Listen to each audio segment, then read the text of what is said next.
हर हर महादेव। जय माता दी। दोस्तों, कैसे हैं आप सभी। भगवान शिव की कृपा आप और आपके पूरे परिवार पे सर्वदा बनी रहे। आज मैं आपको बताने वाली हूँ तुलसी की सूखी लकड़ी से एक विशेष उपाय, जो कि आपके घर की गरीबी को तो दूर करेगा ही और माँ लक्ष्मी की कृपा को भी आपके ऊपर बनाए रखेगा।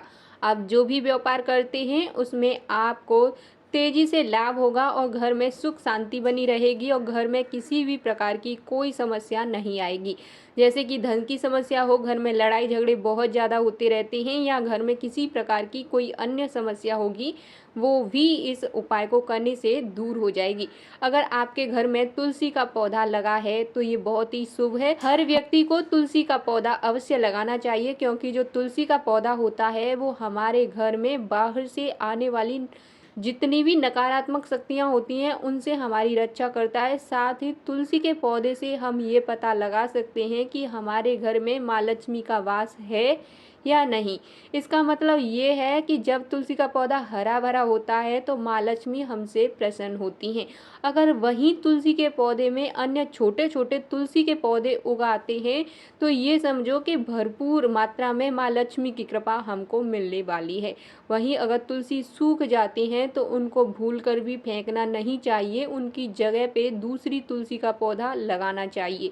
और ये जो तुलसी का पौधा आप लगाएं, किसी के यहाँ से जब मांग करके लेके आए तो तुलसी जी को निमंत्रण देकर ही आपको लेकर आना चाहिए। ऐसे ही नहीं कि बिना पूछे आप उसके घर से तुलसी का पौधा लाएं, या फिर उनको पूछ कर तुलसी का पौधा लाएं और तुलसी माँ को निमंत्रण नहीं दिया, तो ये भी आपके घर में दुर्भाग्य ले आता है। जब भी किसी के यहाँ से तुलसी का पौधा लेकर आएं तो हाथ जोड़कर ये बोलें कि हे माँ तुलसी, मैं तुम्हें लेने आया हूँ, तुम मेरे घर चलें और मेरे घर में अपना स्थान प्राप्त करें, और मेरे घर में जो मेरी खुशियाँ हैं, जो मेरे घर में धन की आमदनी है, उसमें दिन रात बढ़ोतरी करती रहें। उसी के बाद तुलसी के पौधे को घर लाना चाहिए, और जब घर लेकर आएँ तो तुलसी के पौधे को गमले में लगा करके तुरंत उनकी पूजा अर्चना करनी चाहिए। खास करके रविवार के दिन तुलसी के पौधा किसी के यहाँ से नहीं लेकर आना। अगर आपके घर में तुलसी का पौधा सूख जाता है तो भूलकर उनकी लकड़ियों को नहीं फेंकना चाहिए, क्योंकि गुरुजी कहते हैं कि जो तुलसी का पौधा होता है उसकी जो जड़ होती है उससे हमें भगवान श्री हरि के दर्शन तक प्राप्त हो जाते हैं। यानी कि जो व्यक्ति तुलसी की जड़ को घिस करके चंदन बना लेता है, जिसे हरि चंदन कहते हैं, उसका तिलक प्रत्येक दिन वह मनुष्य लगाता है, उसके सारे बिगड़े कार्य बन जाते हैं, साथ ही उसे भगवान श्री हरि के दर्शन भी हो जाते हैं। बहुत ही चमत्कारी पौधा होता है तुलसी का। अगर आपके घर में तुलसी का पौधा है, उसकी लकड़ियां सूख गई हैं, तो आपको एक काम करना है, और ये आपको गुरुवार के दिन ही करना है। कभी भी किसी भी गुरुवार को आप ये उपाय कर सकते हैं।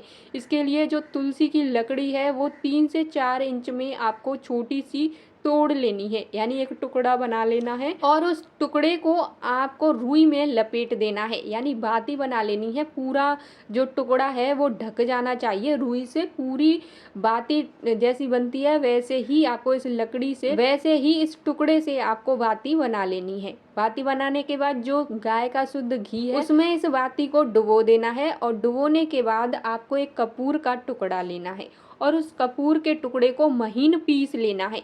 जैसे ही वो महीन पिस जाएगा तो उस कपूर के टुकड़े को चुटकी में ले करके आपको थोड़ा थोड़ा करके उस पर डालना है। जो बाती है उसी पे, जिसमें कि घी लगा हुआ है, उसी बाती पे आपको थोड़ा थोड़ा डालना है, यानी चारों तरफ से आपको वो बाती उस कपूर के टुकड़े में लपेट लेनी है। फिर इसके बाद चाहे मिट्टी का दीपक लें, आटे का दीपक लें, जैसा भी दीपक आपके घर में हो, पीतल का, स्टील का, जैसा भी हो, उस दीपक को लेना है और उस दीपक में उस बाती को रखना है, थोड़ा सा घी कर देना है। घी करने के बाद गुरुवार के दिन सुबह सुबह स्नान आदि करने के बाद आप चाहें तो इस उपाय को शाम को भी कर सकती हैं। फिर जैसे ही सुबह स्नान करेंगे उसके बाद एक पाटा लेना है, पाटा ना मिले तो चौकी ले सकते हैं। चौकी पे पीला वस्त्र बिछाना है और उस पे भगवान जो विष्णु हैं और माता लक्ष्मी हैं उनकी प्रतिमा रखनी है। भगवान विष्णु की प्रतिमा नहीं है, फोटो नहीं है, तो आप जो लड्डू गोपाल होते हैं वो तो हर घर में पाए जाते हैं, उनको भी रख सकते हैं। उनको रखने के बाद एक थाली में थोड़ी सी हल्दी, थोड़ा सा कुमकुम, थोड़े से चावल रखने हैं और एक दीपक रखना है। ये दीपक आप अलग से बनाएंगे और ये दीपक आपको आटे का बनाना है।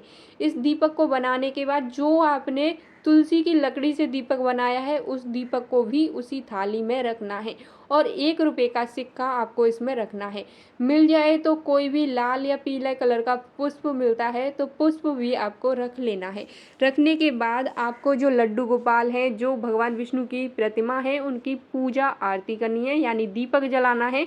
जो दीपक आपने तुलसी की लकड़ी से बनाया है उसी दीपक को जलाना है भगवान विष्णु के सामने और फिर उसके बाद जो आटे का दीपक है उसको आपको जला देना है। जलाने के बाद उनकी पूजा अर्चना करनी है, यानी जो हल्दी है, कुमकुम है, चावल है, मतलब उनके मस्तिष्क पर उनसे तिलक करना है और उसके बाद आपको वहीं आसन बिछाकर बैठ जाना है। आसन बिछाने के बाद ओम भगवते वासुदेवाय, ओम भगवते वासुदेवाय इस मंत्र का 11 बार आपको जाप करना है। आँखों को मीचते हुए दोनों हाथों पर आपको गिनते हुए ओम भगवते वासुदेवाय इस मंत्र का 11 बार जाप करना है।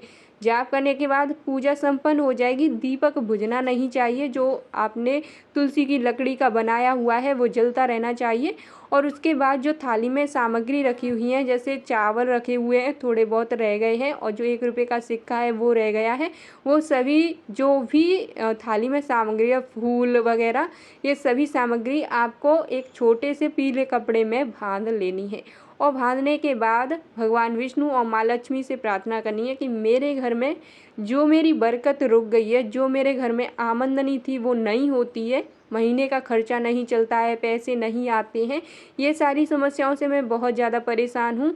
तो हे माँ लक्ष्मी ऐसी कृपा करें कि मैं किसी के सामने हाथ ना फैलाऊँ, मेरे घर में हमेशा आमदनी बनी रहे, 1 रुपया भी मैं किसी से उधार ना लूँ। ज़्यादा ना दे सकें तो कम भी ना दें, बस इतना कर दें कि मेरी पूर्ति होती रहे, मैं जिस भी कार्य को करना चाहूँ उसमें मुझे सफलता मिलती रहे। ऐसी आपको प्रार्थना करनी है और जो भी आपकी इच्छाएं हों मन में वो भी आपको बोल देनी है। और उसके बाद जो पोटली बनाई है उस पोटली को जहाँ धन रखा जाता है उस स्थान पे आपको रख देना है। एक बार करना है और जो आपके घर में पैसे की आमदनी है उसमें आपको लाभ प्राप्त होना प्रारंभ हो जाएगा। अगर आप बेरोजगार हैं तो कहीं ना कहीं रोजगार की प्राप्ति हो जाएगी, या फिर जो थोड़ा बहुत धन कमाते हैं उसमें धीरे धीरे करके वृद्धि होती रहेगी। तो दोस्तों उम्मीद करती हूँ बहुत ही अच्छे से आप लोगों को ये उपाय समझाया है। कोई भी ऐसा शब्द जो सही से आपकी समझ में नहीं आया हो, कोई भी जानकारी आपकी सही से समझ नहीं आई है, वीडियो को दोबारा से रिपीट करके देख सकते हैं। नहीं जानकारी फिर भी समझ में आती है तो नीचे कमेंट करके पूछ सकते हैं। और भगवान भोलेनाथ के सच्चे भक्त हैं और भगवान भोलेनाथ की कृपा पाना चाहते हैं तो कमेंट में नीचे ओम नमः शिवाय अवश्य लिखा करें, क्योंकि मुझे बहुत अच्छा लगता है। इससे हमारे मुख से भगवान शिव का नाम जप होता है और हमारे जो पाप होते हैं वो थोड़ा बहुत कम हो जाते हैं। वैसे प्रत्येक दिन प्रत्येक मनुष्य को ओम नमः शिवाय मंत्रों का जाप अवश्य करते रहना चाहिए, इससे शिव कृपा प्राप्त होती रहती है। वीडियो पसंद आने पर वीडियो को लाइक करें, शेयर करें और चैनल को अभी तक सब्सक्राइब नहीं किया है तो चैनल को सब्सक्राइब अवश्य कर लें और बेल आइकन दबाना बिल्कुल न भूलें, ताकि आपको आने वाली हर वीडियो का नोटिफिकेशन समय समय पे मिलता रहे। मैं मिलती हूँ आपको नेक्स्ट वीडियो में। श्री शिवाय नमस्तुभ्यम। हर हर महादेव।